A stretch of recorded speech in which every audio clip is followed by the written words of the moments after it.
রাসূলুল্লাহ সাল্লাল্লাহু আলাইহি ওয়াসাল্লাম বলেছেন, কিয়ামত সংঘটিত হবে না যতক্ষণ পর্যন্ত না রোমীয় সেনাবাহিনী আমাক অথবা দাবিক নাহরের কাছে অবতীর্ণ হবে। তখন তাদের মোকাবিলায় মদিনা থেকে এই দুনিয়ার সর্বোত্তম মানুষের একদল সৈন্য বের হবে। তারপর উভয় দল সারিবদ্ধভাবে দণ্ডায়মান হওয়ার পর রোমীয়গণ বলবে, তোমরা ওই সমস্ত লোকদের থেকে পৃথক হয়ে যাও যারা আমাদের লোকদেরকে বন্দী করেছে, আমরা তাদের সঙ্গে যুদ্ধ করব। তখন মুসলিমগণ বলবে, আল্লাহর শপথ, আমরা আমাদের ভাইয়ের থেকে কখনো সম্পর্ক ছেদ করব না। পরিশেষে তাদের পরস্পর যুদ্ধ হবে।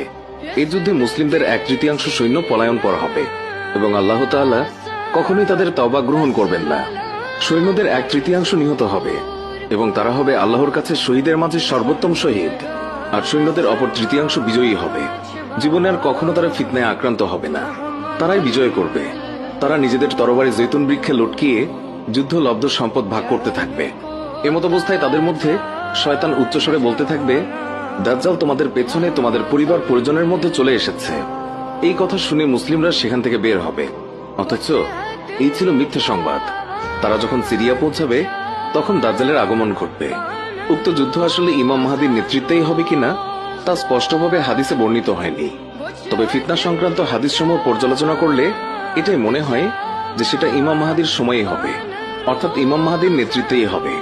আল্লাহ তাআলাই ভালো জানেন। দাজ্জালের আবির্ভাব। রাসূলুল্লাহ সাল্লাল্লাহু আলাইহি ওয়াসাল্লাম বলেছেন, নিশ্চয়ই দাজ্জাল সিরিয়া এবং ইরাকের খাল্লা নামক স্থান থেকে বের হবে। তারপর সে তার ডান এবং বামে সর্বত্র বিপর্যয় সৃষ্টি করবে। আল্লাহর বান্দাগণ, তোমরা দ্বীনের উপর অবিচল থাকবে, কেননা আমি এখনই তোমাদের কাছে এমন সব নিকৃষ্ট অবস্থা বর্ণনা করব যা আমার পূর্বে বিশেষভাবে কোন নবী তার উম্মতের কাছে বলেননি। সেই পৃথিবীতে 40 দিন পর্যন্ত অবস্থান করবে। এর প্রথম দিনটি 1 বছরের সমান, দ্বিতীয় দিনটি 1 মাসের সমান এবং তৃতীয় দিন 1 সপ্তাহের সমান হবে। অবশিষ্ট দিনগুলো তোমাদের দিনসমূহের মতোই হবে। সাহাবীগণ প্রশ্ন করলেন, হে আল্লাহর রাসূল, যেদিন 1 বছরের সমান হবে সেই দিন কি একদিনের সালাতে আমাদের জন্য যথেষ্ট হবে? উত্তরে তিনি বললেন, না, বরং তোমরা এই দিন হিসাব করে তোমাদের দিনের পরিমাণ নির্দিষ্ট করে নেবে। সে তার দাবির সূচনায় বলবে, আমি নবী, অথচ আমার পরে কোনো নবী নেই। অতঃপর সে দাবি করবে, আমি তোমাদের রব, অথচ মৃত্যু না হওয়া পর্যন্ত তোমরা তোমাদের প্রভুকে কখনোই দেখতে পাবে না।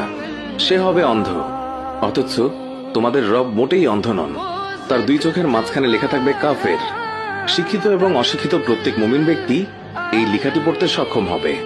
দাজ্জালের অনাসৃষ্টির মধ্যে একটি হচ্ছে তার সাথে জান্নাত এবং জাহান্নাম 2 থাকবে, তবে তার জাহান্নাম হবে জান্নাত এবং তার জান্নাত হবে জাহান্নাম। যে